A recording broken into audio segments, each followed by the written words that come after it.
Welcome back to Otaku Alley. Today we're going to be talking about the Asterisk War. It's a harem, ecchi comedy anime. It's super filled of cliches. I mean, it is like not even trying to be original. It's super just cliche. Anyways, it takes place in the city of Rika, which is an aftermath of an apocalyptic event that happened in the 20th century. An Asterisk War where the characters have to participate in Festas using weapons that are named of Lux. Each student has a unique power, which determines their sync with their chosen weapon, deciding whether they can wield its type or not. Our main character, Ayato, enters this school to find the purpose of life and the disappearance of his sister after she sealed away her powers and vanished when he was a kid. However, he finds that his sister's data has been removed from the system. Ayato meets a girl named Julis-Alexia von Riessfeld, very hard name to pronounce, who he is forced to fight. So, this is where my main issue with this anime begins. I enjoy harem anime, but I don't know how to put it, but Julius falls in love with him, then he meets all these other characters, they're falling in love with him, and it is funny. It is no Trinity 7, but it is definitely funny to a degree. The very first 3 minutes of the anime, he is walking and a handkerchief falls from the third story, falls on the ground. So he's like, oh, well, I ought to return this, which is plausible. I could see that. He climbs up the third story, Genestella or not, with all these powers, climbs through the window. And there's Julius, undressed, getting changed, and they have this whole fight, and pretty much she uses her Genestella powers to hit him with this big flowery fireball. I don't know how to describe it. She bursts the bloom, and it's like, okay, we're starting off pretty strong here.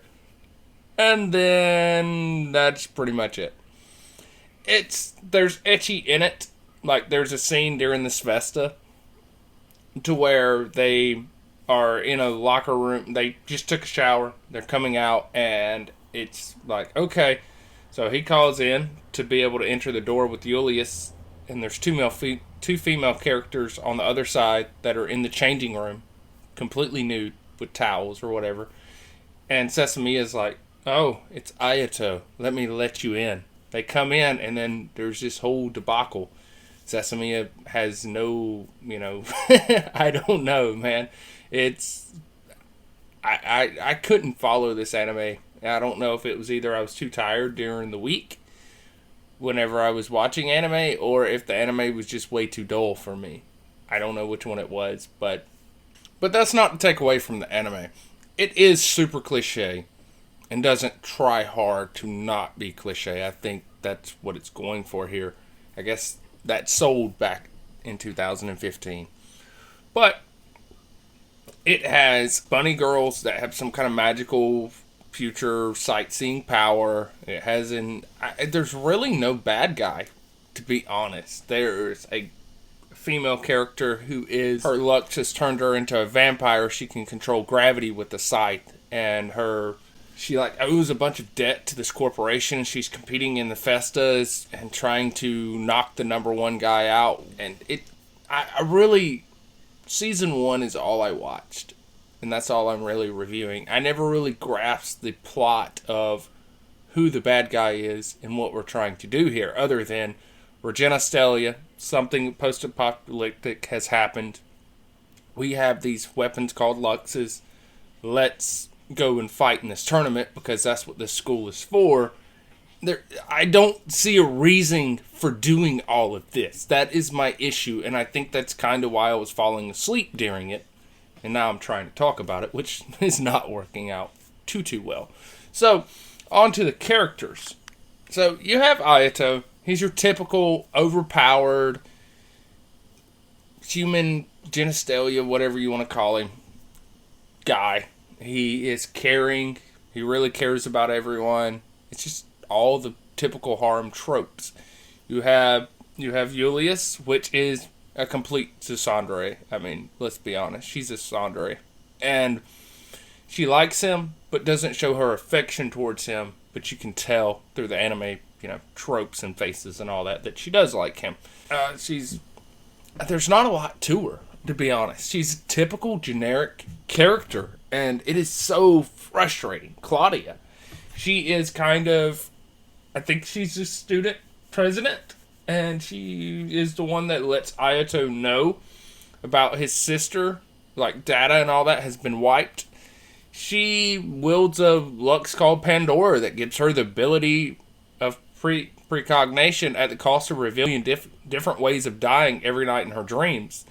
But she is one of the main, I guess you would call it, perv antagonists. So she's the one that kind of kicks off a lot of the perv stuff or the ecchi content, which is funny. But again, it is no Trinity 7. I mean, I don't know, it's kind of weird. Her alias is Commander of Thousand Visions. You have Karen, who I don't really remember a whole lot about her. I know that during the Festas she was using a katana, and her name was Keen Edge Tempest. Her uncle was like using her for the Festa money. Like, hey, we're gonna make you number one, and you're going to go get this money, and I'm going to make you great, and you're going to do as I say. Kind of an abusive relationship. And apparently her father was a Genestella that had been locked away for a reason I won't tell you about, because I'm not going to spoil one of the plot points to the anime.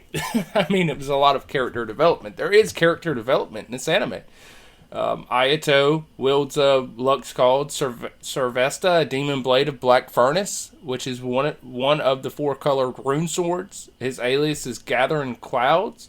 Julius wields the Aspera Spina, which is a rapier that bears the image of flower for her power, which helps her control the flames. Witch of Resplendent Flames is her alias. I mean, there's not a lot to say about this anime. All the characters were super generic, but they were fun. I really liked Saya, which is one of Ayato's childhood friends. Her voice was great. Her voice matched her character extremely well, and she was more of a pouty face, kind of whatever, seemed kind of lazy, but not lazy. But she wielded weapons like guns for her luxes. She had a grenade launcher, and she had a laser cannon called Wolf Dora. She had a Lux twin blaster named Waldenholt. I mean, her father is an evil scientist, and he made these weapons for her. Like